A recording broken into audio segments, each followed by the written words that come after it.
boys are back in town. The boys are back in town. Oh, we're back. What's up? Not much, man. Mad Matters Podcast, episode 31. With Dave and myself. Dang, 31? That's Yes. crazy. Yes, going by fast. It is. It is. Yep. For today's topics, we started to go a little green and talk about ecological training jiu-jitsu. According to my Google research right before I started this episode, said it's a mindset of philosophy that emphasizes adaptability, flexibility, and harmonious connection with one's training environment. So, do you understand what is ecological jiu-jitsu? I have a pretty limited understanding about it. I mean, granted, it really is funny because you asked me about it maybe a week ago, something like that. Asked me if I'd ever heard about it, and I hadn't. I hadn't even heard the term. And then since then, it's been brought up quite a few times in quite a few different conversations. And my understanding is that it's like essentially putting students together in certain situations and trying to get them to develop their own methods of getting out of certain positions, or I don't know if finishing submissions is also part of it. I'm really not sure, but to me it kind of seems like reinventing the wheel. You're maybe not focusing on specific techniques, which there's a reason they're techniques, and there's a reason they've been developed and taught. It's because they work. So it's a little confusing to me. I don't know. What do you think about it? Yeah, I think I heard the same thing. It's about they want to instead of drilling an arm bar, they want to start in that position like a close guard. So you can practice just not on the arm bar, but you can practice arm bar, triangle, or omoplata. So you can try and do 3 different moves.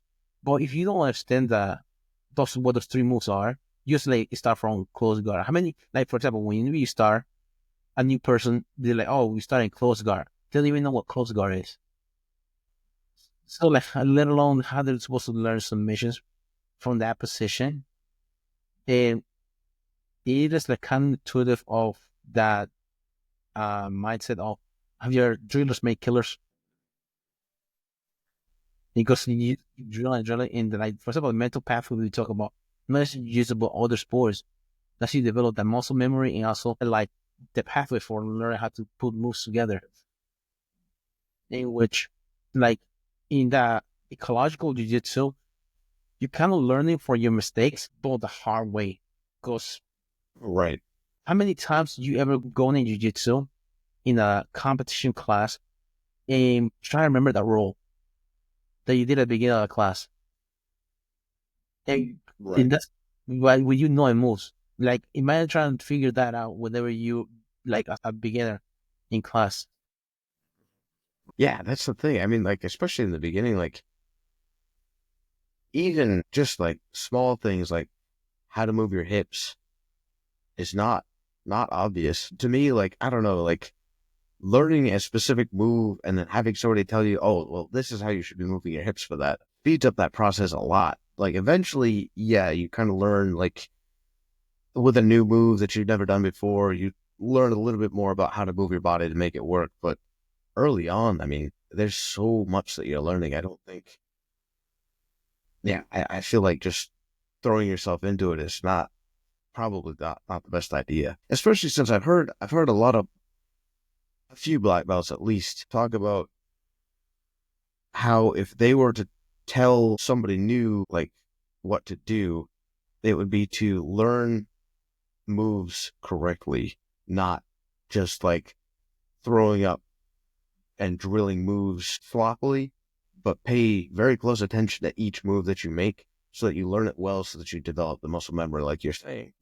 I mean, with the drills that we do, we not just learn how to do the drills, but also learn how to safely do those moves. For example, takedowns. How are they supposed to learn how to break fall? How are they supposed to learn how to no get hurt and things like that while they're Okay, this is a lot. That's why. that makes sense. But whenever we do certain moves, hey, when you do this move, make sure you do this way, don't do it the other way.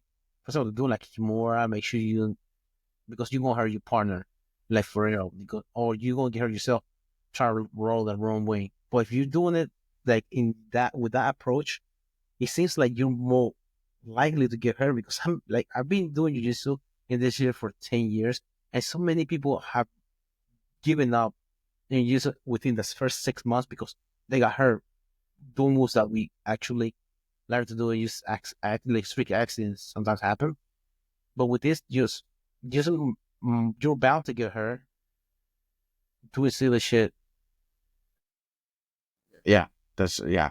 Especially like if you try to apply this with like leg Oh entanglements, yeah, whew, I cannot imagine.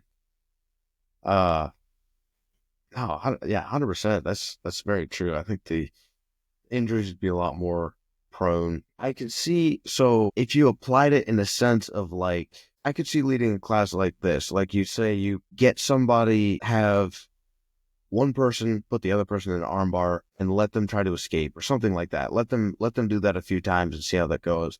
And then you teach an armbar escape. Maybe to like something like that would drive the importance of like, oh, that's why I would do this. Maybe that's not the best example. I could see doing something like that, but still like definitely married very closely with technique that is, yeah, that's true. I agree with that because you have to learn technique. Like it's okay for like higher belts to do because we do that anyways. Kind of like ecological jiu-jitsu. It's like situations. That's what it is. That we do like spider guard, starting from De La Riva. That's what it is. We have name for it. For new people, is because the game is so broad. They call it the gentle arts because we have control to a certain extent while practicing it. But if you don't know what you're doing, what your limits are going, or the other guys doing it anyways, this is what's gentle about it. right, right. I guess that makes even more sense for like for upper belts to do something like that. For one thing, we've been exposed to a lot of different techniques. So there's a lot of ideas going on, and really a lot of the exploration that we do in different situations is based off those techniques. Maybe it's slightly modified, but it's probably based off something that we've seen. In that sense, I mean, it's not even really developing anything new. It's just like trying different things that might complement your game. And yeah, I do like the mindset of there's not always a right way to do something. There's just, certain body styles are more prone to doing things differently. I think that's true, but yeah, I mean, I do think there is right and wrong technique, Yeah. and there's been a lot developed. For So, example, like that guy that was trying to do, I think he was trying to do a roller guard and he dislocated his hip, or like I think he broke his femur to a roller guard in a tournament. oh Role my plays trying to God. find out that you're not a flex. Should have Yeah. practiced that. Should Oh have my practiced that in gosh. practice Yeah. because how it's freaking strong. His femur is the strongest bone in the body. Hmm. Broken. That's spiral fracture, and that Yeah. Yeah. Clearly. Yeah. yeah, it's like yeah, like technique is there for a reason. You have to practice that, like getting to your brain. That's another thing I was thinking about last week, like conditioning, like some classes that do conditioning during class. Would you rather do the conditioning, doing conditioning calisthenic, or do the conditioning by moving somebody at drilling moves, like for times, for example, 3 minutes, or like 2 minutes go one person, then 2 minutes the other person?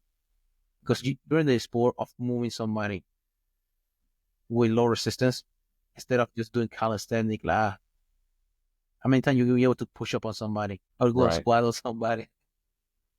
Yeah. Hmm. So you're saying you like doing the calisthenics, or you like The doing drills. the the Yeah, drills?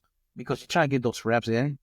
And Mhm. because just like I think in strength conditioning, you start by doing a move, by doing just going to range of motion, just doing no resistance, and just try to get your range of motion. Once you get it, you try to do for like, have you heard Tabata? It's like 20 seconds, go 10 seconds rest. Basically, that one set is 30 seconds. So do for 4 minutes. So it's like eight rounds. But for this, I apply for jiu-jitsu because most take longer than 20 seconds to Right. open Right. Yeah. but if you do it like for wrestling, do it for 2 minutes. Just try to do the same move, like without like no resistance. And then eventually, once you're able to, you have the move down, no resistance at all. There's no time limit. Then you do with time limit because you would like not be able to do how many reps you can do within that time period. And then eventually you would do, then you do resistance like competition. You try to do it, that move. Yeah. And then kind of like that. And then eventually, once you're able to get there, another between probably be the, well, probably be after the resistant part, the competition part. You just play around, like the play roll, use like floor roll, because you could be able to see that move there, and like those are trying to like move around. That one right there is just no resistance, basically. Just trying to, by time, just trying to, 5 minutes, just floor roll, trying to get as many as possible without having like just for submission. Yep. No, that makes sense. I think that does take something of a special mentality. I have heard the counter argument to that, and to be honest, I haven't done enough. No, I don't feel like I'm super experienced in the area, but I've heard the counter argument to like drilling for cardio or conditioning is that you're more prone to getting injured during that time. Although I suppose you're saying doing it without resistance, so I guess that would kind of counter that. That wouldn't really be as big of a thing. It also helps because for time, you learn how to do it without time. You have to do it without time. You're able to get that movement down. So you have, by the time you get it with a time limit, you know how to do move. But if you go straight to your sport time, you're like, okay, I'm gonna show you this move. Yeah, you're gonna hurt Yeah. yourself. Like especially weights. You have somebody like do, for example, like a snatch, and you don't show how to do it. Just like swinging their torso all over the place, pull their back the next day, just by picking up something, because they didn't go through the movement. Yeah. That makes sense. I can see that. Is that pretty commonly done in like wrestling Some, training or some they do it like that. In okay. college they do it, but if it's like time for too close to competition, some school they want to focus more on calisthenics because the high guys they have to make weight, and their brains are very crowded with other things going on. Or fun with technique might be too much, but other people like over technique. For example, like some fighters you see hit mid work when trying to cut weight, just try to get their combos and just to like keep their mind in the game. It's like no resistance, just be boom boom boom. Try because you might is moving and it's sport specific at the same time. Yes. Right. That's true. I mean, to be honest, I've not really played around with like doing moves for time, but it makes sense. So you're like when you how do you set that up or how is that normally set up? Like so you have drilled the move a bunch, you know how to do it. Um then it's just like boom, you have 60 seconds to get this many done or No, just usually if it's like a movement just by yourself, you can go for 6 seconds. But it's like a movement you have to do with somebody, help them, like move them around. Probably 2 minutes because you have to set up before you're getting up. So for a takedown, take somebody down, then you get up, get back into the position, go do your move for the takedown, then go back up before you move around. Like that. Um, one thing I like is doing like 30 minutes of learning some moves, like a specific move. Just break down 3 moves, 10 minutes each. Just break down those moves, and then do for the next 30 minutes just 2 minutes of just break down in 3 series. So break down for part like 10 minutes, just so that'd be like 5 rounds, takedowns. Then 5 other minutes, it'll be 2 minute rounds of on top, working top moves. And then the other one would be bottom. So you get your sweeps or your submissions or different things from bottom. So top, I mean, takedown, top and bottom, because you kind of like cover most of them, Right. most of the position. Basic, and then you of course you got different positions you can start. You can start from top, you mount, you can do side control, you can do back. And then from bottom, you can do different guards that you can work on. Yeah, cover all your bases. Do I suppose that also gets your mind prepared to do some thinking in the correct field whilst being tired. Yeah, So I guess because that's you see the open, you're ready to move for like 2 minutes, and then when you see the open, you're able to get the move right there, like situational awareness. And then after that, just do 30 minutes of live.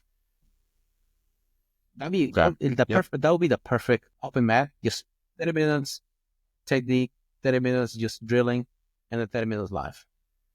That's a full class right there. Yeah, it's You solid. cover a lot of stuff Yep, there. for sure. Yeah. Yep. I mean, yeah. No, that is cool. And also help you. Like for example, if you did competition class early on the week, then like the open mat, you go to that position during the drilling part. Okay, so I was stuck in this position. I need to drill in this position. How to get out there, or how to like improve my position or get better at it. That helps you that too. So the next time you're in that position, you know what to do. Right. Right. It's valid. Yeah. It's definitely gives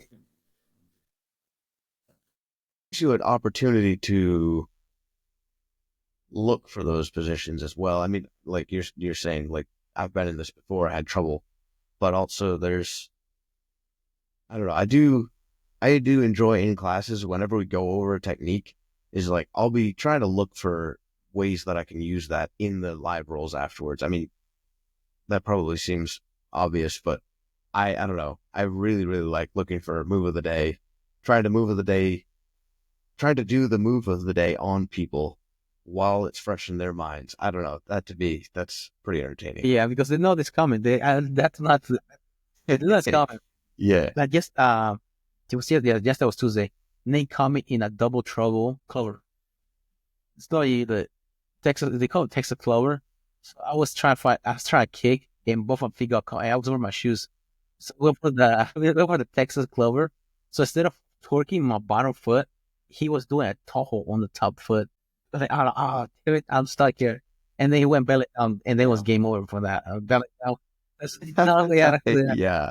And No. then we were No. going after the round. We were going over. I was like, okay. So then after that, I went against somebody else, and I got the same moves. Yeah. Oh yeah, yeah. Revenge. I would sleep now. But That's funny. but yeah, man, like he it is satisfying whenever you learn new moves. Yeah, that's what keeps entertaining you, just because you learn new moves and you are practicing like whenever you go live against somebody. Right. Mm-hmm. Kind of like a little Yep. dopamine hit. That's what it's like. Yeah, for sure. 100%. Helps me remember it better. Yeah, there's a lot of reasons that I feel good about doing And that. now, have you ever had chance that sometimes whenever they go where someone's like, oh yeah, I remember I used to do that move before, and like you like brings back like whenever you do certain moves, like, oh yeah, Mhm. yeah, Yeah. Yeah, I haven't done that in a while. yeah. Like, give that a shot again. Yeah. Yeah. No, that's pretty cool. And like, it's also fun too. Is like, I'm trying to think what it was this week.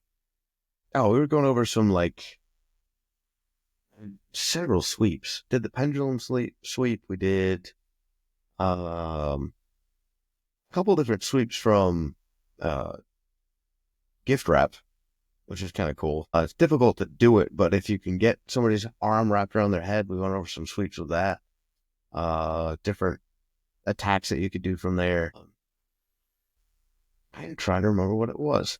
There was one that I had to work to get to the position, and then I had to do the move, and I was able to do it a few different times. I was like, all right, like this.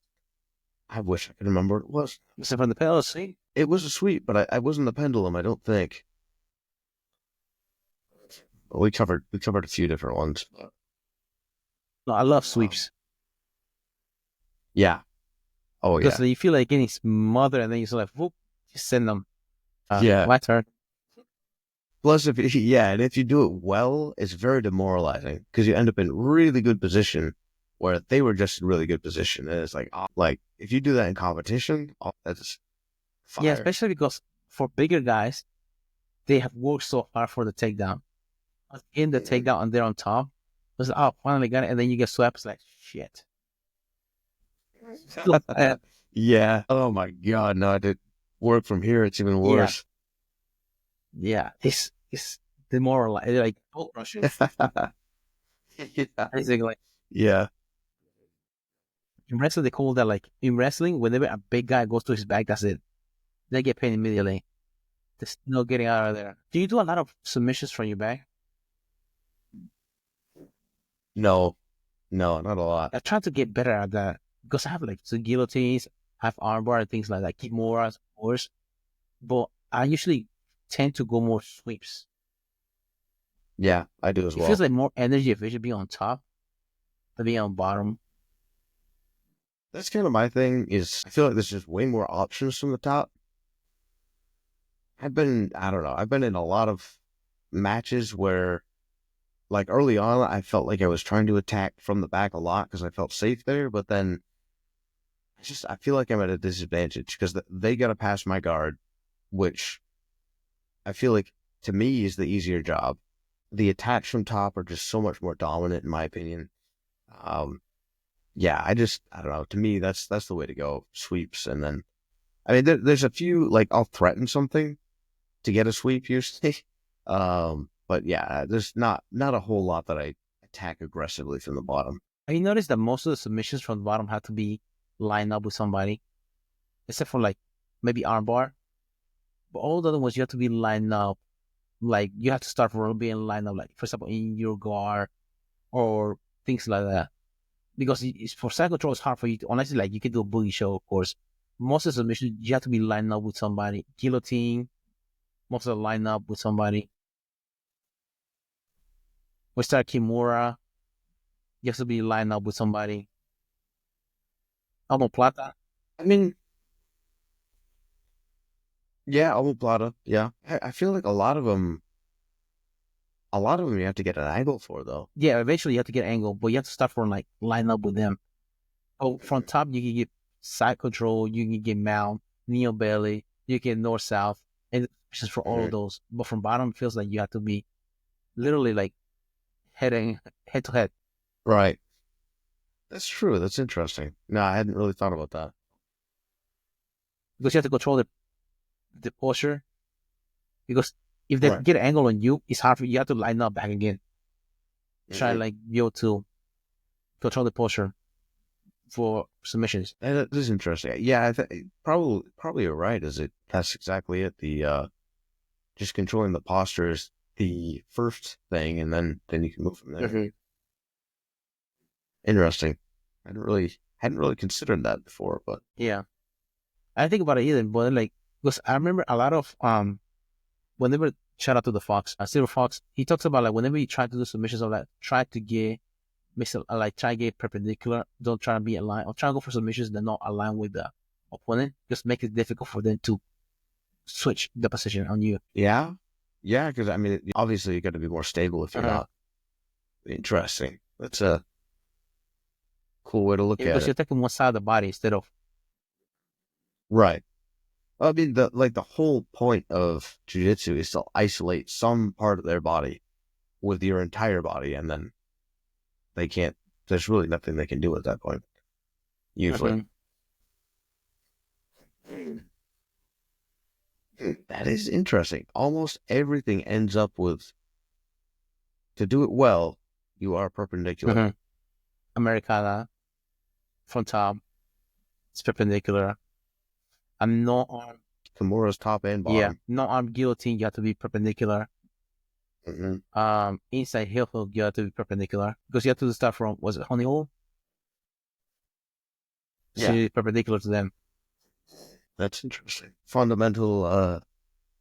That's probably in the Gracie's. What do they call it? They came out with a curriculum for Aggressive jiu-jitsu. And it's University. like, that might be it. But they had like a certain like number of fundamental techniques. I bet that's in there. Yeah, probably Yeah. because Huh. and like whenever he doesn't play a lot of close guard, so he's trying to go for split guard, and when he usually switches steps, and you kind of like like a side guard or like clam guard, because you'll be lined up with them from bottom, go for attacks in case he's getting stacked in a split guard. You can go to like perpendicular guard or go for a pendulum sweep, take the armor from there. But sometimes control the posture where you gotta. It is interesting. I think that's probably why closed guard is so limited then. Another reason why it is. I mean, you can control posture, but there's not many attacks from closed guard. I Unless feel you like. have a key, because you have True. like some True. grips. You have to lower down a Mhm. little bit. You have to have some control the posture. But in no gi, it's a hard time. That's the thing. Like a lot of the time, closed guard is I'll use it to get my bearings, and then from there I'll switch to half guard. Like I don't even want full guard. So you do it like to get one side of the body. Exactly. Yeah, like 2 weeks ago I was doing gi.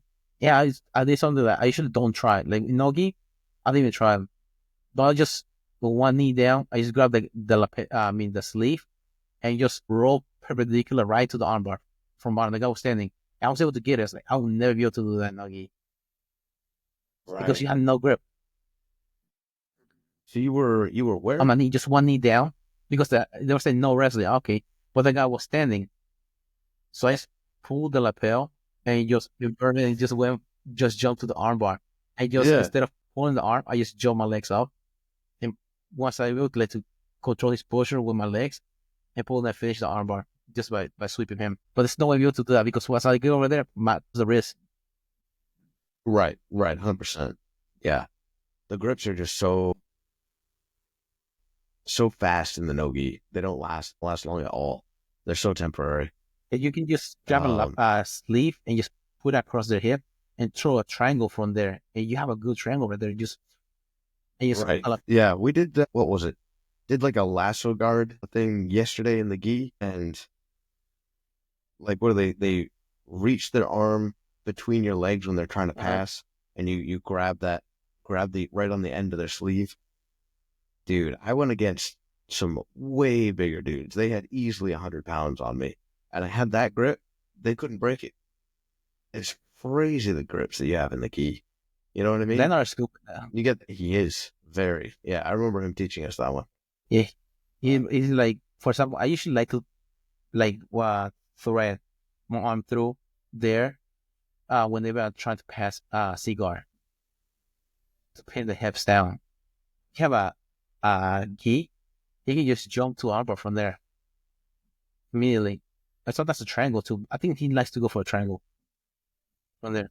yep, I can see that. Yeah, we went over like a omoplata that you could go to from there, a triangle.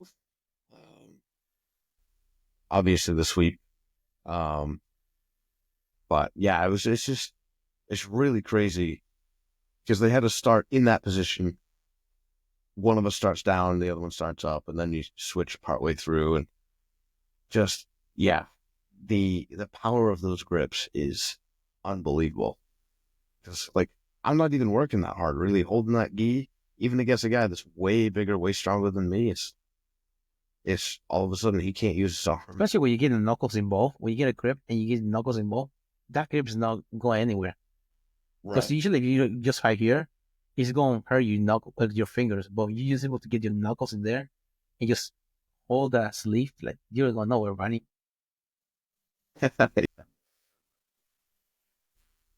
That's what like if that's like how strong these are.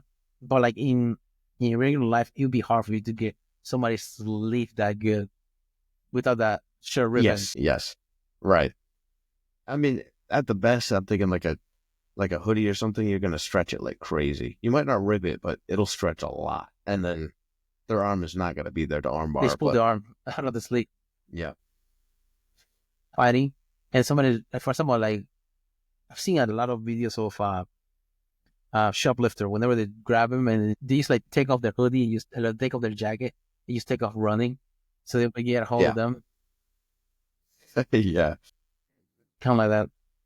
Just like it's kind of difficult getting a good grip, like in a street, for example, using gi jiu-jitsu, unless who see somebody does.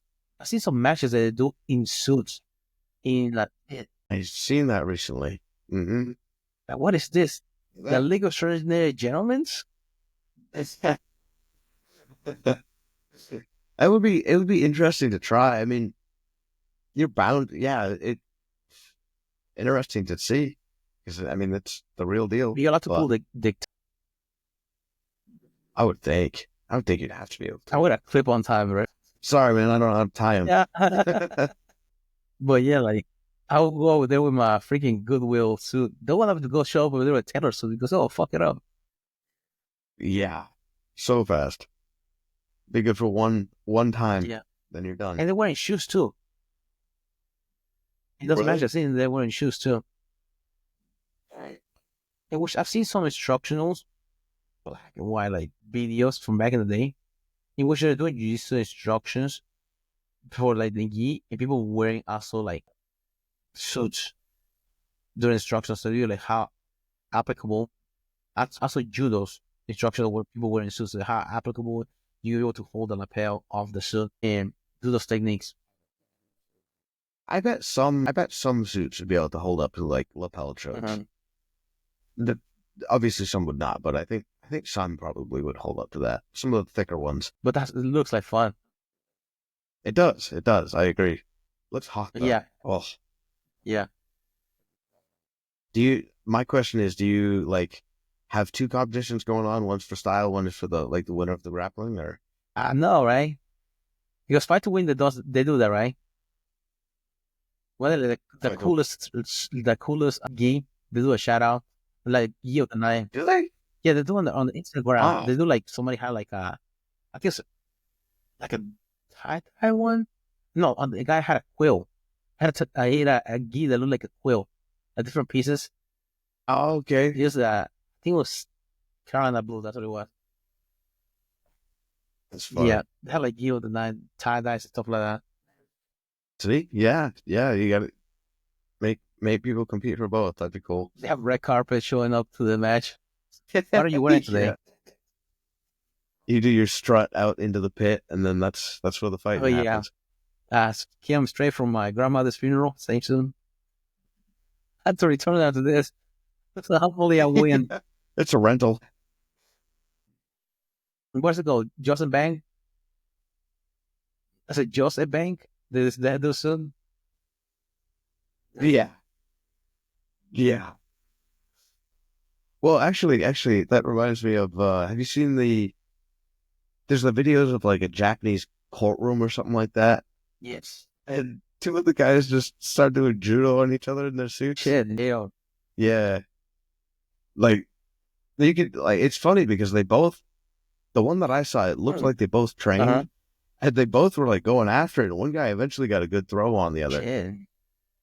Full suits. Hell yeah, man. See, like they get and he's like I remember in Panama when I was there, they like the recording. It was like the House of Representative. Saw that they were arguing. They got into a fight. It's a big melee in there, or some law they're trying to pass and stuff like that. I've seen those happening, but they were just throwing just pinky punches, just like. Those Yeah. yeah. Yeah. But you see when you see him like doing judo, it's like, oh hell yeah, I want to see this one because there's no one to do it. Right? Yeah. Might learn something here. Yeah. So watch surrounded. You want to land on a freaking chair when you're back. Once you're back. Yeah. Might be the last time you ever get thrown. That's the last ride right there. Do you like throws? Like throws. Not that I'm good at them, but yeah. I mean, I feel like when they're done well, they give you a massive advantage. Because it takes a lot out of you to get thrown. Usually there's a little bit of time in there between getting thrown and being able to recover enough to like get your guard back or stuff. So I feel like when they're executed well, they're definitely a big advantage. And I like throws, but it feels like sometimes I feel like I'm out of position once they're landing because they're so far. Like, oh man, because you have to control their hips and things like that. Yes. They want to land in a good Yep. position. You want to land, like, for example, preferably side control instead of like going to the guard north south or something like that. But if you like throw somebody and they're across the mat, like, dude, you just took somebody. True. Yeah. One of my favorite throw is defending a single leg. Somebody grab my leg, and I just do a lateral, step between the leg with the other leg, Yeah. boom, send. A lot of people like Ushimata. Mhm. Like yesterday, I got caught in that. Someone's trying to do Ushimata on me. Yes, no, that's like a wizard. So I have an underhook. They try to use a wizard, and they do a kick back on the leg to Yeah. like try to like whip you over. I remember used to do like a headlock. Okay. Yeah. I mean, I feel like that's almost a modified though, a modified Uchimata, because like what I'm seeing here is you grab the sleeve by the elbow, Uh-huh. and then you're grabbing the lapel right up by the neck with the other arm, and that's how you pivot and Oh you yeah, kick the leg back. yes. Um, He said, "Oh no, there's a guy that's a really like good judoka. He does that. That whenever he does it, his head's almost touching his foot. seeing that Dude, guy, how do that you is, you're flexible and you're sending people when yeah. you do it? I mean, those guys are athletes for sure, no doubt there. Yeah, and they moving bodies. Yeah. Unwilling bodies, like trained unwilling Yeah, bodies. they have you noticed that I also set up a lot of the throws by trip, try trip, trip, trip, and you Yes. super boom. That little It does seem. that So little what? hop that they do, just little hop to close distance and Mhm. just boom, send you. Yeah, it seems like the trips get the feet out from underneath your hips or out from underneath like your center of gravity, so, like gets them bent forward a little bit, and that's when they do the throws. Which would be good for grappling. Because a lot of time that whenever you go against somebody that's used to wrestling, you want to get to keep their feet back and they're leaning over, and you usually want to T-bone their body at an angle and just throw them that way. So yeah, if somebody, yeah, I think somebody who trained judo and trained wrestling, I think would be those. They would complement each other so well because they kind of, I think they cover their own cover each other's weaknesses. I should Yeah. say. Who was it? Was it Jake Shields? Jake Shields was when he was going against Hector Lombard. Hector Lombard, every time he'll go for a double and he'll try to go for a body lock. Jake Shield, Hector Lombard was sending him his feet just here. He was a judo guy. I remember, well, recently I've seen the guy that he won worlds in judo and he's competing in college wrestling. And he did pretty good. And I remember once in college, there's this guy, Wisconsin Parkside. His name was cool. I hated going against him because he was a judo guy. I was mad because I like pushing forward, and that's the throws Yeah, come from there every time. yeah, yeah. That's what they Yeah. want. So you have to like time it like whatever you try to go for. You have balance because he's a long guy too. So try to get to the legs hard. Yeah. They just throw you. Mm-hmm. Oh, sweep you. You like for example trips. Yes. Yeah. No, that like yeah, the guys with long legs are you got to take several steps to get in, and they're trying to sweep your feet every time. That's hard. Yeah, because you be like you step in and try to get your leg out again. By the time you try to get your leg out, they're sweeping that foot and pushing you that way. You're like, oh no, and you're on your side. This is demoralizing because that the way that the trip is different. Now you trip. Sometimes people just sweep the foot. They sweep like at the calf and hook the foot. So when you try to get your leg out, you can't because their foot is hooked on the back of your leg. You're like, ah shit. It's like Yeah. extra arm they have. Yeah. So, ah shit. So you can do an ankle pick with the foot. Yeah. Yeah. That's not No, fair. because the time what's the name? Makachev is not he's good for that doing that trap. He did. I can't remember it was somebody like that.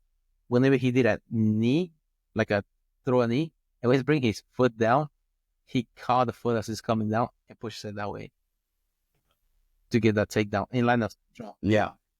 Yeah. Hmm. Would you say, I'm curious to hear your thoughts on this. Would you say that trips are harder to learn, but are low risk, high reward? It depends if you do it correctly, because you leave your leg there. Because you try to do a trip and you miss, you leave the leg there, they gonna grab the leg for take. Somebody's a wrestler, they gonna take you down with the leg you have there. Um, I seen some like Gordon Ryan. He was doing one of a underhook. So you underhook on one side, and the side he has an underhook trying to do a trip. So in case you do miss the trip, yeah, They they can't can grab. grab. Yeah. Interesting. Yeah. And then also, if the another thing was if he got underhook, get the trip, he missed the leg. So whenever the leg he was missed, he stepped back with the same leg because he doesn't have the leg. Both of them don't have the leg there. So snap down to the same where the leg was. He doesn't have it. So you turn him as he falling. Hmm. Kind of like the Russian whip. Okay. You try to do a Russian whip, you try to grab the leg. The leg's not there anymore. Just whip the arm to where that foot was. And you Hmm. making them turn because they try to get the leg back. So the whole body's twisting at the same time. Yeah. Same thing with a snap down because you have the underhook on that side. So elevate on that side, boom, snap down, go to the back. Worst case scenario, also you can go arm drag because you switch to the side while snapping down. Yeah. Yeah. So that, yeah, I feel like, I don't know. I feel like stand up is so much based on timing and proper setup. Mm-hmm. Whereas, I mean, I guess on the ground there's plenty of setup for stuff too. It's just I'm used to that Yeah, setup. you I actually guess that's probably you have more time to do those on the ground Mhm. because the guy's like right there. Compared to in and out when you're standing up, close to the distance, push and pull. The drill of the hitting arm or hitting like the moving around. Remember the drill that you guys practiced like some time ago? That's a good drill because our coach used to, like in college, he used to have us do that. They can move, push and pull. So you, whenever you're moving, your opponent, your arms and legs are moving at the same time, like you're swimming. When you're swimming, you don't just move your arms, Hmm. you move your legs too. So whenever you push, pull, move around, so then you try like just like in judo, trying to do trips, this like keep him off balance, just one side, pull, pull, pull the other side, push, pull, snap down. You did also snap down, get him out of position, change level for a fake. He lower it down. You can try to get to the side. And then you try to fake again. He lowers level at the same time, but then he comes out of position again, just blast him from there. It just those timing, just push, pull, just keep him like guessing, kind of like overwhelm their central nervous system. Don't know where your arms or legs are going. Makes sense. Yeah, that way they're on the guessing game. Uh-huh. Dang, that's good. Ha. It's one of those things I'd really like to have more classes with it. Uh-huh. I understand why we don't. Our mats, I mean, especially lately, has been full. Like there's not much space, so you can't really start standing. Uh-huh. But it's very unfortunate. You can't. Because most matches start standing Hmm. in a Yep. self defense scenario. You're also standing too. Yeah. Yep. I mean, well, and that's been the downfall of some of my matches. Is my preferred method is passing guard, but I'm not great standing up. So unless they're a guard puller, I got my work cut out for me. You know what I mean? Which, if they're a guard puller, I mean, yeah, they might have a good guard, but I'm still more comfortable with that than standing up. Yeah, very because he's a stationary. He's not going back under the ground. He's trying to pass Right. the guard. The Yep. guard's gonna be there. How do you deal with inverting? with inverting.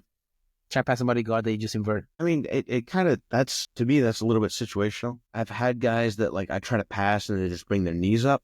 But usually in that case, I'm trying to pin their leg to the side. You know what I mean? Because if this is their upper body and this is their legs, there's still a gap in the middle. You know what I mean? So if you can turn them sideways or if you can pin their legs to the side, it's not that big of a deal anymore. A lot of the time, like if somebody's inverting, I'll just lead with a knee. I'll go for like knee on belly and try to slide that in between as a wedge and then progress from there. Sometimes, I mean, if I can tell they're inverting and they're going to get back to where they need to be before I can take it, I'll just back off and restart. You know what I mean? Back to the regular guard. Yeah. Yeah. Because there is a danger if they're inverting like that, they'll go after my legs. And that's typically not where I'm trying to go. So just backing off also works. Yeah.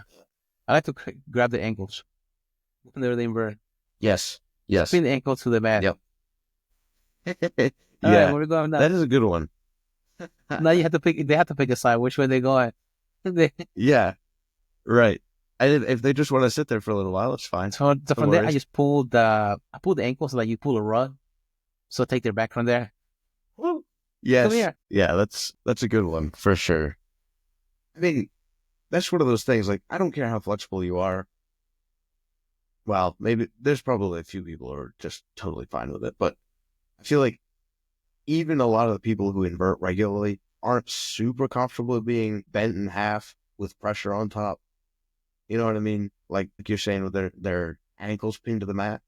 So I'll just cook them there for a little bit, just give them a little bit of time and then think about the consequences of the action. Yeah. You want to be annoying? Okay. I'll be annoying too. Yeah, there's a reason why your body's scary, most of the way is scary at your feet and not your head. Because when you invert, most of it is in your shoulders and your neck. Yeah. Mm-hmm. It makes it harder to breathe.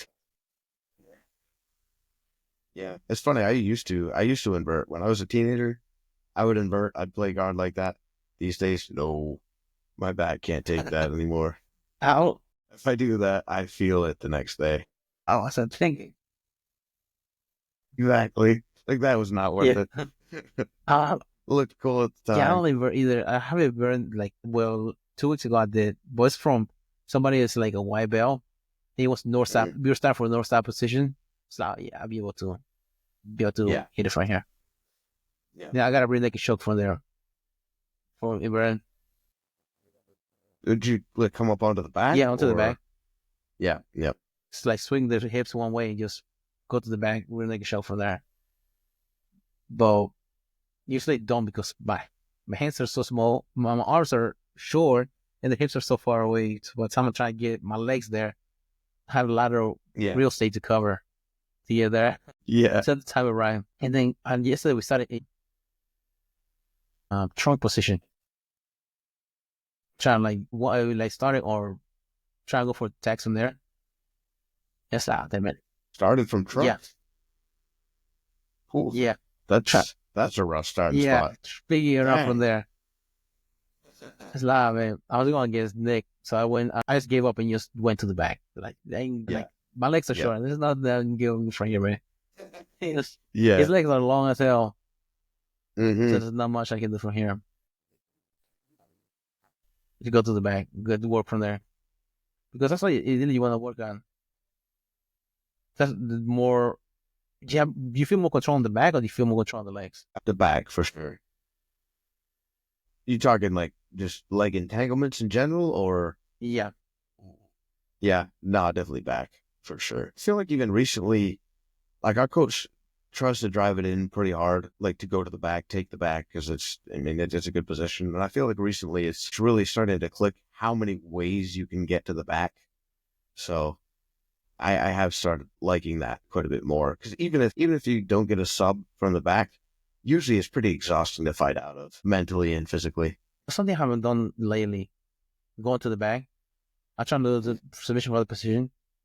So whenever I get the back and get my hooks in, game over. You felt that before? Get the hooks in, just arch back. Hey, all right, man. Yeah. Just go. Oh Well, God. if yeah, I like when I get my hooks in and elevate, and their knees don't even touch the mat, just arching back. Damn it, you can't base up or nothing from there. You're You right. do a making you Yeah. do a scorpion from there. Yeah. The belly down back take. Oh my God. Yeah. That's Yeah, brutal. That is. that's the best position to get a rear naked choke because Yeah. they have to get the head up because Right. they're facing down. Yeah. It's just, yeah, it's a massive distraction at the very least to have your back being arched up. Your legs can't touch the mats anymore. Like, yeah, that's a lot to go through. Yeah, because basically, anytime your feet are on the mat, you have a chance for something. Hmm. You able to bridge, you able to shrimp, you able to do anything. But your feet are not touching the mat, your legs are not touching the mat. Forget about it. Yeah, your powerhouses are gone. There is a pin that Sahabi, I just remember about that. Sahabi, he has a pin from the side control position in which for side control, you're able to pin the far elbow with your forearm to give you option to go up and down on the elbow. If you try to go up or like palm up or palm down. The near side, you try to go underhook, and then with your hips, you try to slide up the femur towards the knee, so bring the knees to the other side of the body. You kind of doing like a spiral on their body. So basically, they're pinned like this. Their legs are facing away from you, so it's easy for you to go to take their back from there because they're facing away from you. Because their elbows pinned on the mat on the far side. You have underhook on this side. You're stretching me this way, and then the legs, as long as you bring the knees over to the side and the feet are not touching the mat, it's hard for them to like re-guard or anything like that. And the knees away, and mats at feet of the mat. Hmm. Then from there you can Okay. go to the mount because sometimes they'll give you the mount because the knee are far out. They have to bring their knee, strain their legs to be able to re-guard back again. By the time they do that, you're mounting. Or if they keep their knees out of the way, just bring this elbow, the arm across, and you go straight to their back because you get the shoulder of the mat from there. Yeah. Yeah. Hmm. Is there a name for that pin? He calls Sahabi's pin, depending on what is instructional. But it looks so simple That is interesting. because on one side, when you walk the arm on the heading arm, do the same thing on the near side, walking the arm up, up, up, up, and Okay. just pinning that far side elbow with your Pinning the far side with your yeah. forearm. Okay. Because it's literally whichever way you are, it's hard because if you try like just your hand, you're able to move around the arm stuff like. But you would pin your body weight with the forearm on the elbow, the crease of the elbow. It's hard for them to get out of there. Interesting. Huh. Oh, that makes sense. I'm not sure if GSP used to do it back in the day.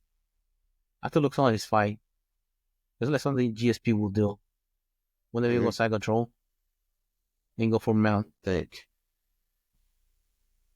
the okay. I'm not super familiar with a lot of pins, but that sounds pretty interesting. Yeah, the good thing about that one, you can do it against bigger guys and it's demoralizing because even like smaller guys just can do that on somebody that's bigger. It's hard because they keep adjusting their hips. The more they try to adjust their hips away from you, the more you're driving over. And the more they adjust their hips away from you, the more they give you the back. Because they have to bring the shoulder off the mat Yeah, yeah, and go to the back.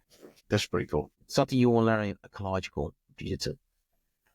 It's not something we try to cover today. Another Yeah. topic. We talked a little bit about the UFC fights that just happened. We talked about some of the comebacks that like you've been sending me some of those stories. Those are pretty interesting. I mean, really, it's again like we said in the last episode is to not only come up strong, but to be brought down lower than you've ever been and then have to fight your way back up is unbelievably hard. And I think that's why those stories are so watched and so amazing to see, is because it's incredibly difficult. Most people can't or don't do that in their lifetime. Yeah, like for example, like the Frank Mir story that I sent you about his wife telling the story, because at the time Mm-hmm. he was one of the youngest heavyweight champion, and he got a motorcycle, and he got in a motorcycle accident, and he tore his knee, Mm-hmm. and he got his belt stripped for him because he wasn't able to fight. Doctor told him that he wasn't able to fight ever again. They just, when you blew your knee, you broke your leg. Like, come on, pick something else. And that was his livelihood at the time. And like a lot of people, he got hooked on painkillers, which is a gateway that a lot of people, sadly, they get hooked on. And he he tried to do rehab, and his wife told him like come on, like one way that he can get you back to being the Frank Mir that you are is by doing the things I used to do before, just training, inviting things like that. He was still doing painkillers, like he was able to get him a fight. She had a close relationship with Joe Silva. That's all the matchmaker was back in the day. Mm-hmm. They're like, come on, we have to get him a fight. So you got him a fight, and he won the decision against the first guy. And then the second fight, he was doing, I think it was 5 days training, and then during the weekends he would still do like painkillers because say, typical, stereotypical excuses for going back in the wagon. And she said at the time he was like overweight and going to the fight, and she was afraid that he was going to lose that fight. He was going to lose his weight. She had to start from bottom again. And sure enough, he went against Brandon Vera as the prodigy at the time, and he lost against him. He got finished. I think it was in the first round or something like that. He got finished by Brandon Vera. And so she thought like he was going. He was like, okay, I'm not doing this again. And she got to talk with him like, come on, you need to stop being a bitch. You know, like you need to like do shit like you're supposed to. And she gave him like, one of those hard talks with him. You know, like he was like, fair enough. So I stopped doing painkillers and started training, and got his diet in line, started working out, got off the pills, and came back and won his next fight. And that's the fight whenever you see her in this crowd just screaming like dramatic, like just like hysterically, you screaming because finally be able to get over the hump, be able to get away from that hard life and overcoming that monster that himself was fighting, that was himself, and be able to he work his way and fought for the interim title. 2009. That is, yeah, that's crazy. I mean, it only goes to show, I mean, having a solid support group is paramount as well. Because, I mean, maybe if it wasn't for her, he might not have ever had any motivation or reason to get back out of it. But Having the feedback too is good. Mhm. right, right. Do you think that also applies in life too? Certain things, like not just fighting, like having a support system. Without a doubt. Yeah. I mean, yeah, it doesn't matter what aspect of life it is. You can get knocked down and beat down, even in areas where, you were most confident, which fighting was his thing. He's a martial artist and, it's what he did. But you can get knocked down, and having a support group with a external perspective is, yeah, sometimes the deciding factor between recovery and not. Yeah, it's a lot easier to give up than it is to to fight back. Mhm. Just anything you have a decision, you just don't do it or do it. You get better. Um, One extreme example. I don't know if you've seen the video of Stuart Scott when he was fighting cancer. He talked about fighting because one thing he liked to do was MMA. He talked about fighting. Sometimes when you fight cancer, you don't have to fight it alone. You have other people that help you sometimes. They bring you food. They come in, just having moral support. His sister was there for moral support. His boss came in there with his business. Hey, you want to grab you some lunch? And you're fighting it, but also you're not fighting alone. You have other people. You have support system helping you. So whenever you lose the battle to cancer, you don't really lose the battle. You just tell the people help you fight alone and fight, keep on fighting for you. Like that's another example I can think of because some people, um, a lot of little bad things happen in life. If for some reason I always go back to being in the hospital because the hospital is one of the saddest places to be, and you have so few options. Because those are people that are think like we choose a sport and we choose our battles, but other people that are in the hospital, they're fighting battles in which they didn't pick fight, and they are fighting, literally fighting for their lives. And it is inspiring sometimes to see those people that come back from there. For Marcelo Garcia, for example, in the sport, Yep. he was fighting stomach cancer. Yeah. He, that took him out of it for a little while. I can't remember how long it was, but it was a few years at least, wasn't it? Yeah, he finally went through remission last year, but it's rough. Because I remember it was a Gordon Ryan was doing a seminar for fundraiser for him too. But good thing is also surround yourself with good people too. Yeah. Yeah. That's for sure. The right people will want to see you succeed and will try to help open doors. Because I thought it was pretty cool that, Frankner's wife was on there saying like she didn't do the work, he did all the work, but like she was there trying to, open doors and open avenues for him to succeed. Mm-hmm. He had to take the steps, but she was the one trying to like open up routes for him to go that would lead to success. Should we consider catalyst? Yeah. She's not really the reaction. She's just the get it Right. going. Exactly. It's like you just need a little push. Just like you have just a little push to get you off the rail. Also, you have a little push to get you on the right path. Seems like most of the time that's all it is. All that's really needed.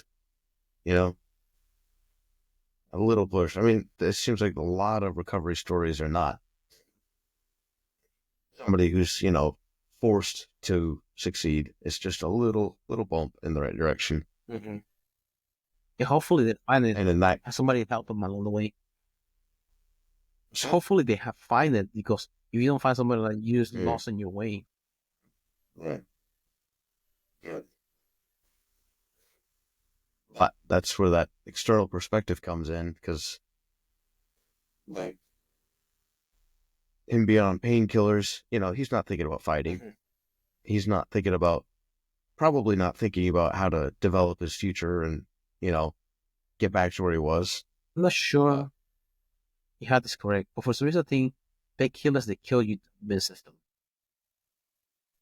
They kill your dopamine system because you're neurotransmitter. So your reward system is jacked. Believable. I mean, they said that painkillers tend to lead to depression. Mm-hmm. So that would make sense that they were, messing with your dopamine. Which is your chemical brain chemistry.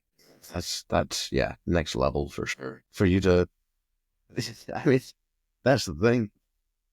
There's a lot of days of training when it's not going well, and like it's a quiet car ride home and you don't have that dopamine there. Yeah. But like if you just never had the dopamine, like, oof, to keep training, that takes some effort. Yeah. It's a dark world. You see everything black and gray. No, that was a really, really cool story to see. I hadn't heard that in that much detail. I mean, I've heard the name quite a bit, but I didn't realize the depth of the story. Yeah.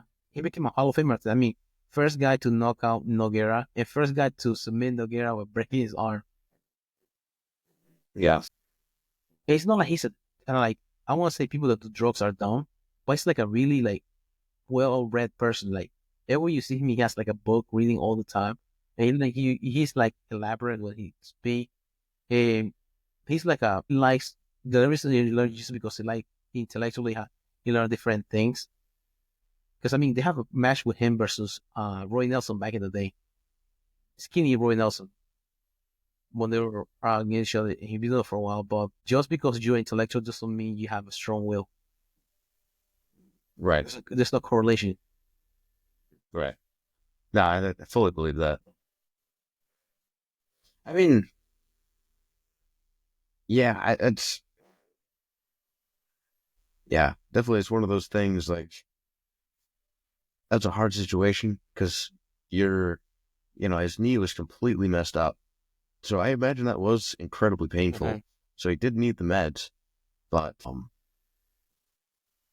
yeah, I don't know. Just like how do you not get addicted to it at that point when you're reliant on them for a decent period of time? So like also your will, yeah, that it takes for you to get off it because what's his name? Um, Joy Diaz. He was talking about that, but he wasn't on painkillers. He was on Xanax. Mhm. And whenever he was get out off of it, he he had to get a knee surgery. So whenever he got his blood work done, his doctor told him, "Hey man, I need to talk to you." Apparently, you almost had you had a like you have like what they call it metabolizing your system, which shows that you had a heart attack. He didn't know about it. Apparently, he was having withdrawals from getting out of stop doing Xanax. You're not supposed to like wing it out. You just like cold turkey. His body just went into shock. He didn't Wow. know about it. Jeez. Wow. Yeah, Okay. Yeah, yeah, it's not just a mental reliance either, then it's your body is really, really yeah. crazy. I think that's. I'm not sure if that's true, but this about alcohol. Have you remember Amy Whitehouse? They said that's the reason why she died, because she went cold turkey. Her body just went into shock. Really? That's fascinating. I really didn't know that. But it depends on how long you're on certain substance too. Yeah, probably dosage as well. I'm surprised. So I guess painkillers aren't on a drug ban list. Now because the prescription. No, they have other one. Like for example, it's a crystal meth. I think that's considered. It's kind of like the same. But that's the street version of the painkillers. Because a lot of people that are on or also with heroin too. A lot of people that are on painkillers, that's they're not able to get it through medication, like through their doctors. They're able to get a prescription, so they go the other way, the street way, because still, I think the body's still used to doing those. I can't remember what was the name of the family in which they were. Is it Percocet? Remember that the Percocet and those kind of painkillers back in the Oxycontins, they used to have like documentaries about them. This family that have a lot of people that started getting hooked on street drugs was because of that they were like not able to get that medical strength, so they were trying to do other kind of street drugs. And I think about those drugs, you build a tolerance for them, so you want to up keep getting the fix, so you can start feeling it again. It eventually gets lethal. An example of that would be, you remember Seymour Hoffman, the actor? Hoffman. Yeah, Seymour Hoffman. He's a really, really talented actor. He was in Hunger Games. Philip Seymour Hoffman. That's his name. He was addicted to heroin back in the day, and he had gone and he stopped. He went to rehab. He had stopped doing it, and in 2014, he like remission. He started trying to do it again, and he tried to start doing it the same strength that he was doing back in the day, and he overdosed because your body stopped doing it. Like whenever you look Yeah. back at it, Dang. Yeah. Yeah. It didn't have the tolerance that he used to. try looking here what causes death. Okay, February 2nd, 2014, he was found dead in a bathroom in his Manhattan apartment by his friend. He's 46 years old. He stated that Hoffman's drug use was under control at the time.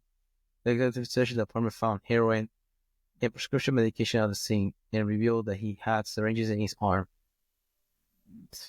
Hoffman's death was officially ruled an accident caused by acute mixed drug intoxication, including heroin, cocaine, and benzodiazepines and amphetamines.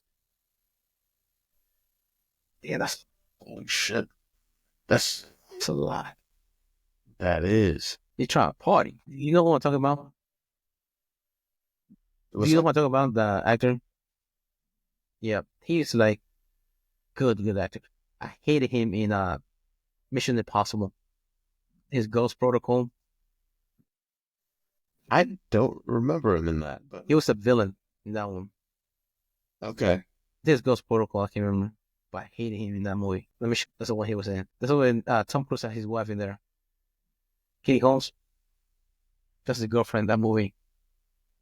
Okay. But he was a good villain. But yeah, that's the thing about that's what I said. A lot of people that are currently on street drugs like those, like crystal meth and heroin, are because they were hooked on painkillers and then they're not able to get it through the legal way, so they have to find still want to get that fix. Yeah. I mean, somebody just Okay. hurt their back in the job and then you get prescribed a bunch of painkillers from the get go. Then you start and your body's like, oh shit, and they crave it like water. I wonder if there's any attempts to like not prescribe those for major injuries for that reason. I wonder if there's alternatives. I'm not sure because pain is part of the process for healing. Inflammation too, but to a certain extent. But I'm not sure how much of it controls the inflammation. You know, like you still, for example, you have a knee surgery. Most of them are outpatient surgeries, so they cannot control in the hospital. In the hospital, you can control the dosage of what you take. You have a pen or like you have a nurse that comes give you medication. But it's outpatient, they give you a whole bottle and you just take it home. Yeah. How do you control that? Yeah. Would be way harder. Yeah, I'm terrible with pain medication. I don't like taking pain meds. Like, and then like, hey, if I'm hurt, I know I'm hurt. Like, for some reason, I think if I'm hurt, I want to know where I'm hurt at. So whenever I'm rolling, yeah, I try to avoid getting that part injured, and then like just work around it or things like that. And also, pain that means like it's healing. It's like just keep an eye on the swelling part and your range of motion, things like that. Yes, but that means that your body's trying to heal. That's what it means. Like for me, like that's what I'm Right. taking. Like, well, it's supposed to hurt. Kind of like when you lift weights, your muscle breaks and you just feel sore. Kind of like that, but it's usually body letting you know, like, hey, Right. Plus, I mean, it's a defense system for your body to keep you from overdoing yeah. it. Because me, you take that pain meds and you start doing something and you actually injure yourself more because you feel the pain in that area. Yeah. Yeah. Yeah. Yeah. I'm not a big medicine person in general, to be honest. I don't like taking a lot of it. I like my body to be able to fight its own battles Yeah. My wife, as much as possible. she makes fun of me because one time I was feeling sick and I took NyQuil and I called out for the next day because I was still like, you know, like I don't want to wake up, man. I'll just call out. I can't wake up. I think the funny thing, I call out of work for the day and still show up to work like half a day. Well, I still work half a day because I'm fine now. That's Like, funny. so when you sick, like, no, man, it's NyQuil. I took NyQuil last night. Couldn't get ready for work, man. Terrible tolerance.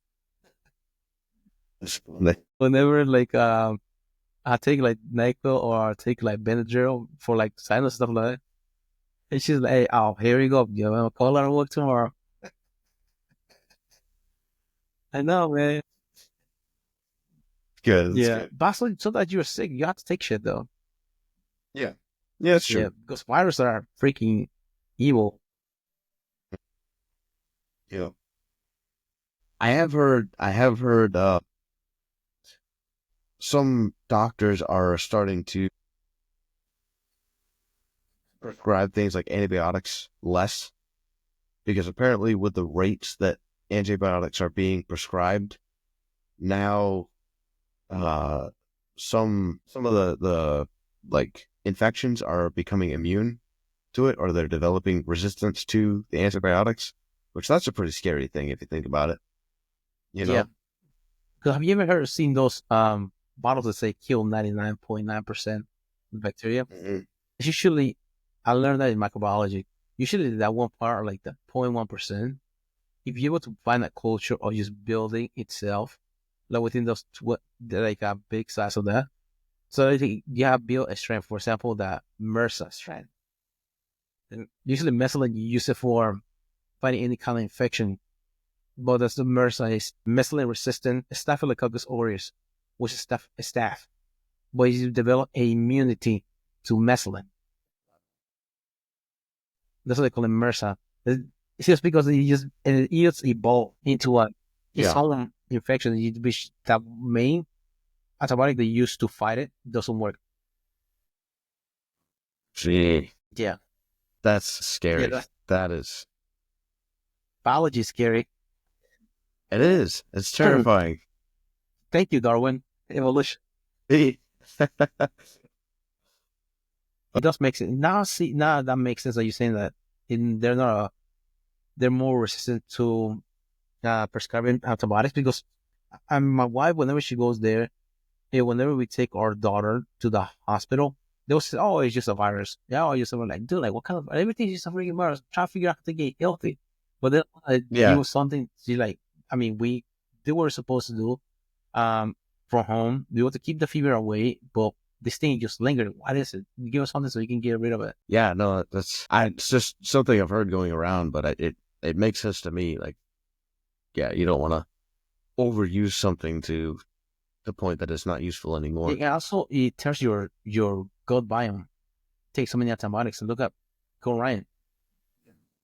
Yeah. Yeah, that messed him up. I mean, there's a lot of things that antibiotics do. Don't they drain your energy Your typically? cardio goes to shit. Yeah. It's like it is an art. That's why what's the name? I remember Aldo when he found Mark Hominick in Canada. He was on antibiotic and he was just drained. Luke Mm-hmm. Rockle when they found Bisping the first time, he was drained too. No, we found Chris Wyman for the title. He was on antibiotics as well. Hmm. But yeah, it's horrible.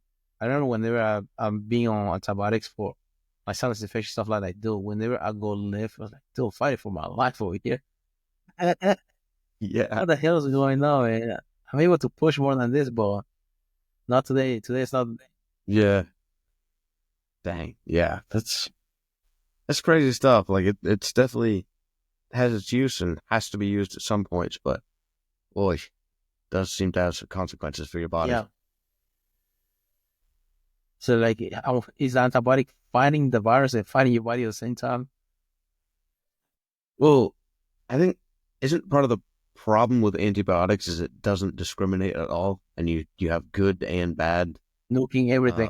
Exactly. Yeah, just cleans everything out. So That's what we say a lot for so long. No, something as simple. You should take people out. Never mind. I think it was somebody else, but no, she died from that in my last year. She had some sort of cancer. But back in the day, people used to die from just like typical like common cold because they have antibiotics and right. things like that. Yeah. She had Hodgkin lymphoma. That's what it was.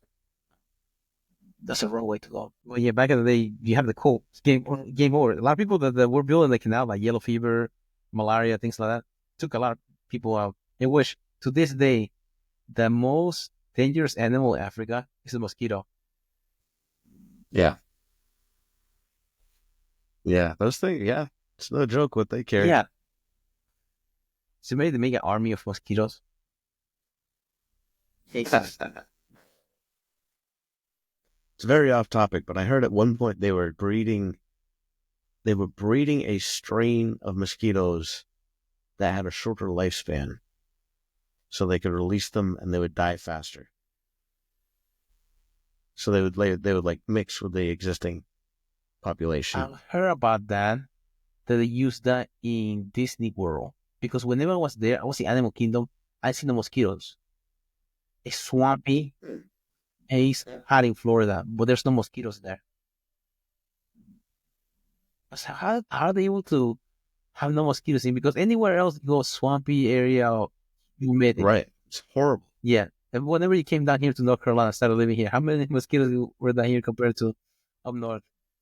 Well, to be honest, up north is way Yeah. worse. Oh, it's so much worse. I'm not kidding you. There's times when you walk outside in Maine, like especially at dusk, and you can't breathe without getting them in your nose. It's You had to wear a horrible. mask back then just because of Yeah, yeah, no lie. It is terrible. Yeah. They say the mosquito is the Alaskan state bird, which I believe it because they're even farther yeah. north. But I don't know what it is they like about these cold, wet areas, but they love it. I think it's because it's dark. Is that what they reproduce most of the time? That could be, that could be, yeah. But I mean, Maine's got rivers and ponds everywhere, just naturally occurring. So it is a very wet place anyway. But yeah, I don't know. I don't know what it is. How do you But those bicycle? and black flies. How do you ride Huh? your bicycle? Yeah. Damn it! It's not a mosquito. Yeah. Then you ride your bike like a beekeeper. Hey, that's not the helmet you're supposed to wear for riding a bike. And when you come home smiling, you see your tuxedo between your teeth. Yeah. No, it's no lie though. I would wear like my motorcycle helmet and it would just be covered by the time I got home. You have to wear a windshield wiper on your helmet. Yeah. Yeah. Little Windex and a rag in between. Oh yeah, every stoplight you have to hit it up. Hit it with that. Oh, again, mosquito repellent. Yeah. Jeez. But But yeah, those things are terrible. I heard mhm. a conspiracy theory about. Have you ever heard Lyme disease? It usually Yeah. it's usually predominantly in the East Coast. Good question. I think so. I know it's very, very common up in Maine. Northeast, Mid-Atlantic, and upper Midwest regions. Mm. Not Midwest, really? not in Okay. the Northwest. That's Hmm. weird. It is. I think you think Lyme disease is part of the 30 colonies? The reason? Well, there's the worst one that's than Lyme disease. It's the The Longhorn, what's the that? Longhorn tick. Yeah, the one that makes you I allergic mean to the red Lone meat. Star. That's what it is. Lone Star tick. Lone Star tick. That's Yeah, right. Yeah, yeah, yeah. I know somebody that has that. I do as well. It's just like this person is allergic even to chicken. Anything that's Really? meat, like gummy bear stuff like that. Gummy because it's gelatin. Allergic to. The guy I know of, he can eat chicken, but that's about it. So like one restaurant that apparently you can go to is Buffalo Wild Wings because apparently they keep their chicken segregated out from the other meats, so he can eat it that way. But that I cannot imagine. That would be So at that point you become especially if it could at that point you become pescatarian. pescatarian. Yeah, like because only like vegetables and fish. I mean, yeah, I guess you'd have to be. I wonder if they can eat like salmon. It's red meat, but it's not. Mhm. I don't know. The salmon and tuna. Yeah, No sure. I'm curious. But what a way to live, man. Yeah, Biology, for man. real. Back to Lyme disease. I heard there's a conspiracy theory that there was a virus that was started in DC. That's why it spread out on the East Coast. That was the Lyme disease. I think I've heard the same thing. Yeah. What was it? Like Long Island or something like that? That was like the lab area. I What's can't it? remember what it's called. One of the theories I heard is there's a island off the East Coast that they used for like it's top secret island or something like that. They don't let people on it, Yeah, but yeah. and they were How many, theorizing that that's where they yeah. developed it. How many times you fuck up a job at your job? Pretty sure somebody has done that. In that one of those kind of jobs, like, oh shit, I left Yeah, a mosquito in my pocket. I left a tick in my pocket. Damn it. Brought it yeah, home. I had a kid, yeah. off topic, but like something like that happened. When I was in high school, they had to bring the elementary school kids to our school at the high school because one of the kids from elementary school, their dad worked at AC and he brought mercury to the school. He said magic water, that's what they call it. So they shut down the whole school because he was playing around, giving to other kids to play around with mercury. Gee, I mean, Killing me the fumes of that thing. Yeah, magic Yeah. water. Yeah, that's good. Damn it. That guy did not know what he was Yeah. doing. Holy shit. Elementary school kids, man. Show and Hmm. tell. Yeah, I mean it's cool stuff, but Control. like, yeah, yeah, right. That's funny. Because Matt, how does this come from, right? Mhm. I believe so. That's what used to use in the hat. Well, it's mercury and lead, was it not? What's up? Didn't that's it? I thought they used lead as well. Did it too? Thought so. Yeah, 'cause, I mean, I think lead has gone in like paint and stuff for a while. Yeah. I heard that if for the movie of The Wizard of Oz, they use asbestos for the scene of the snow. Yeah. So can you imagine the damage they... They're really trying to make this real, huh? Yeah. Yeah, for the original Wizard of Oz, there's so many theories about that Wizard of Oz. The, like, for example, that one was one of them. Then they had like, of course, the other one of the guy hanging from the back whenever she's like going down the elevator ground. They say one of the Oompa Loompas was actually hung himself, and you can see the body just hanging in the back. Really? Yeah, that, My gosh. see if I can look it up. I don't know if YouTube will have it I would doubt it. because they said that there's not Oompa Loompas, but the little like little people, they were from a circus. Like they didn't even speak English. I'm getting confused with Willy Wonka because they also have bitches in there. But this is here. See it? Damn. Oh, That does look suspicious. Oh my gosh. yeah. Is anybody can afford in this studio? Yeah, for real. Yeah, man. So I think that girl that they did the whistle was the paint. Her paint, I can't remember what these were the paint. That her skin was like dyed like that for a while. Oh, really? Yeah. I mean, back in the day, man, CGI. There was what? Yeah. Yeah, they were just sending it with whatever they had on it. Speaking with green paint that was made with copper, and and you guessed it. Let's also talk about sick. She was forced to not eat for hours as ingestion of the paint could have poisoned her. It's crazy. Also, what you need. Yeah, for real. Things you do for showbiz. Yeah. With that, showbiz, are we staying up late too? Nope. I think we about covered it for today. Yeah. Well, thank you very much. Try to cover as much as you can about what we know of ecological jiu-jitsu for today. Other random topics as well.